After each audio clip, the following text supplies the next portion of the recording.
I had just gotten off work and was about to eat when something huge happened outside. I quickly went out to check and saw that everyone was looking up at the sky. I followed their gaze and saw a massive, dark cloud in the distance. Curious, I ran to the backyard, trying to get a better look. But the closer I got to the eye of the storm, the stronger the wind became. What was even stranger was that the wind was actually being pulled back toward the eye of the storm. A faint glow could still be seen deep inside the clouds, hinting that this was no ordinary event. Sure enough, the next second, the violent wind suddenly stopped. All the noise around us vanished in an instant. It was as if someone had hit the mute button on the world, and right then, it's okay. just as I finished speaking, the lightning began to strike even harder. At first, I tried to stay calm and comfort my daughter, telling her it was nothing. Then a bolt of lightning struck right in front of us. I quickly grabbed my daughter and ran back into the house. At that moment, they still had not truly realized how serious the situation was. It's okay. You're fine.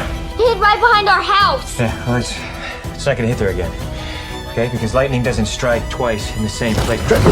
Shit! My daughter and I hurried under the table to hide. Outside the window, the lightning kept striking the exact same spot again and again. After a long time, the lightning finally began to settle down. I went downstairs and only then discovered that every electronic device in the house had stopped working. At the same time, the street outside had already fallen into chaos. Broken down cars were parked randomly along the road, and panic was spreading quickly through the crowd. In the crowd, I found my son Robbie, who had rushed back home. After hearing what he said, I learned that the lightning had struck the same spot near the church on Lincoln Avenue 26 times in a row. A deep crater had already been blasted into the ground. I told Robbie to go home first and look after his sister while I headed to Lincoln Avenue to see what was going on. By the time he arrived, Lincoln Avenue was already packed with people. I pushed my way into the crowd and saw that the crater created by the lightning was still giving off waves of heat. The broken stones scattered around it had also turned crystalline from the extreme temperature. Just then, someone suddenly noticed that the crater was shaking. Before anyone could react, the ground began cracking outward rapidly from the crater.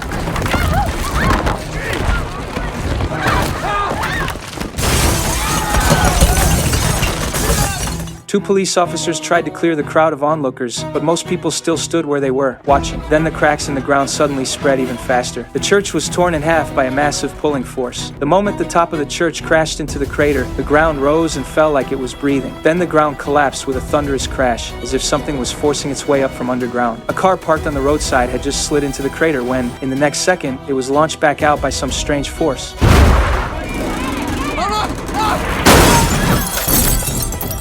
Then the crowd saw a gigantic object slowly rise from the crater.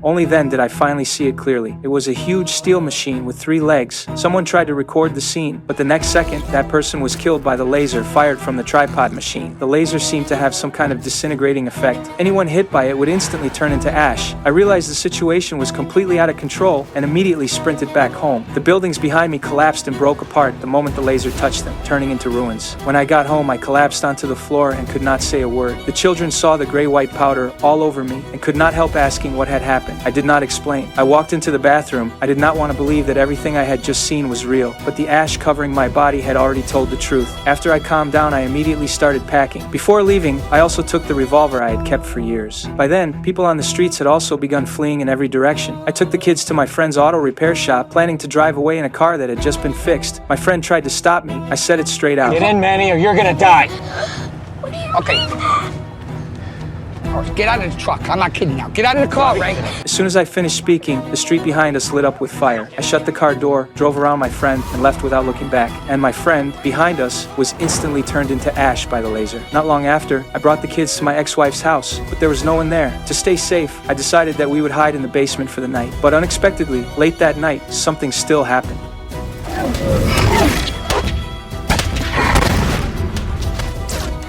Is the lightning back? This is something else.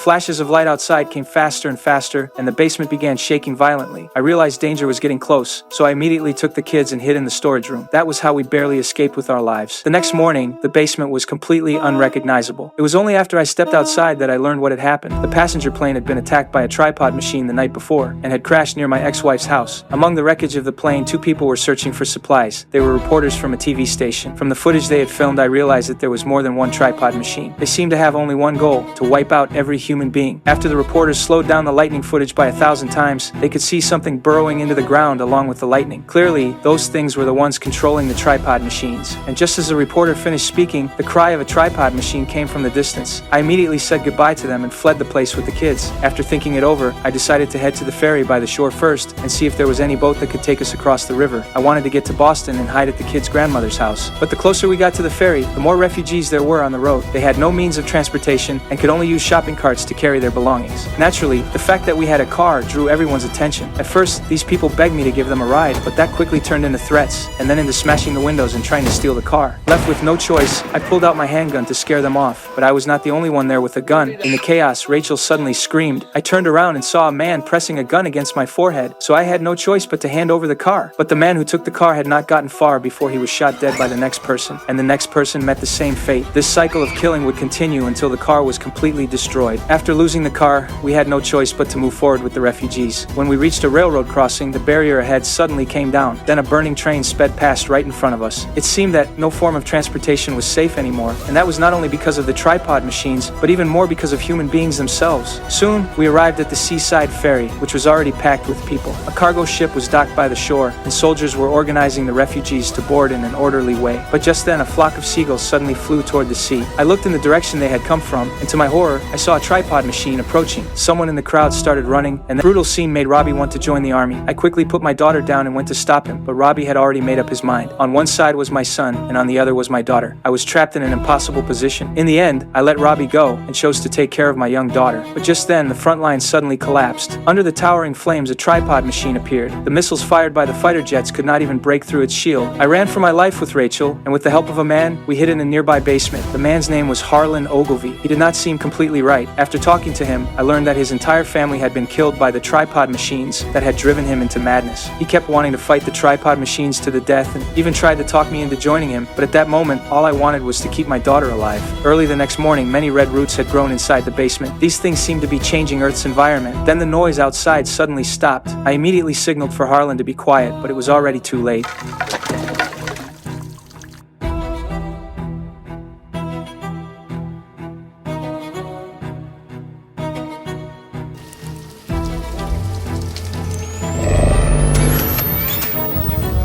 I quickly picked up Rachel and carefully avoided the tentacle as it searched around. When Harlan came over to join us, he still made a noise, immediately drawing the tentacle's attention. Luckily, I was smart enough to hide the three of us behind a mirror. The tentacle stared at its own reflection and soon forgot what had just happened. At that deadly moment, Rachel's foot suddenly slipped.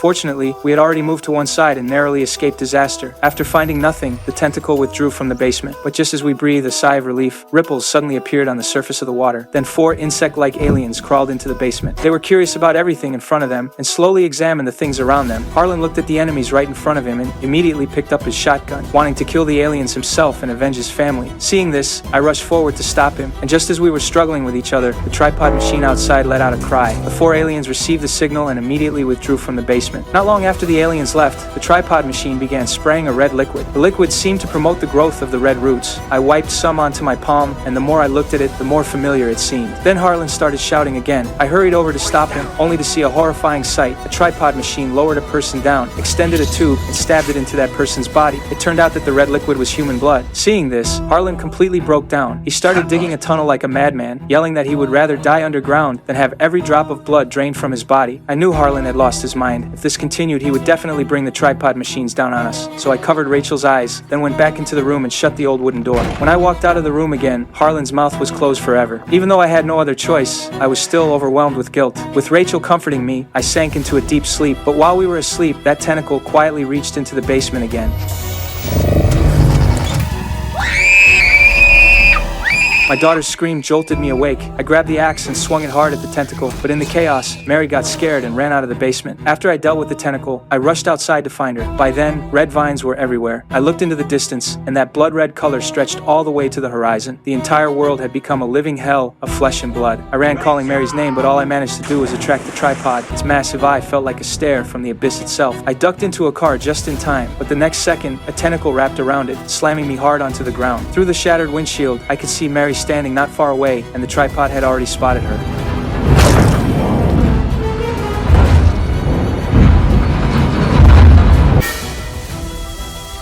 I sprinted toward Mary, but I was a step too late. I watched helplessly as a tentacle shot out and snatched her away. I quickly found an armored vehicle and grabbed a grenade from inside, hoping to stop the tripod, but the blast couldn't even penetrate its shield. Worse, it got me grabbed by a tentacle too, and I was tossed into a cage packed with people. This was the tripod's blood bank. Whenever it needed human blood, a tentacle would randomly drag someone away. Then the tentacle reached in again, and this time, it was heading straight for Mary. I didn't think twice. I stepped in front of her and grabbed a grenade from the person next to me. The next second, I was pulled up. Luckily, a soldier noticed what I'd done. He immediately called on the others to help pull me back down, and those grenades stayed inside the tripod. A muffled boom, and then a chain reaction of explosions tore through the tripod from the inside. Blood plasma sprayed out of it like a downpour. Finally, with a violent roar, that steel reaper came crashing down. Turns out they weren't invincible after all.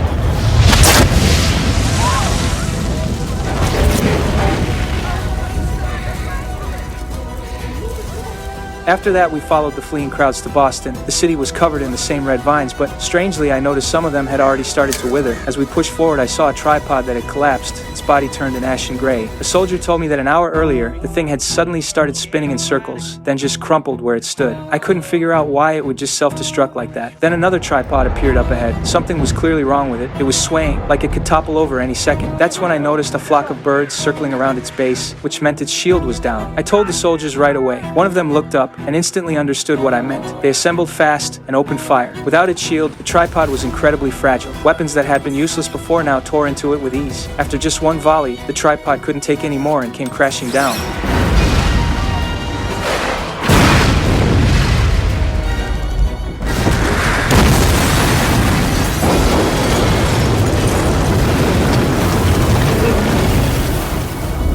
When the dust settled, the soldiers cautiously moved in to inspect it. As the tripod's hatch opened, an alien crawled out, but it was extremely weak. It didn't last long before it was completely dead. Clearly, something inside the aliens' bodies was failing. Not long after, I made it to Mary's grandmother's house. To my surprise, Robbie, who had left halfway to enlist, was there too. The fighting on the front lines had completely stopped. This war of the worlds was over, and humanity had won, though no one quite understood how. Later, after extensive research, the answer finally came, and it turned out to be a cosmic-scale dark joke. The aliens didn't lose to humans.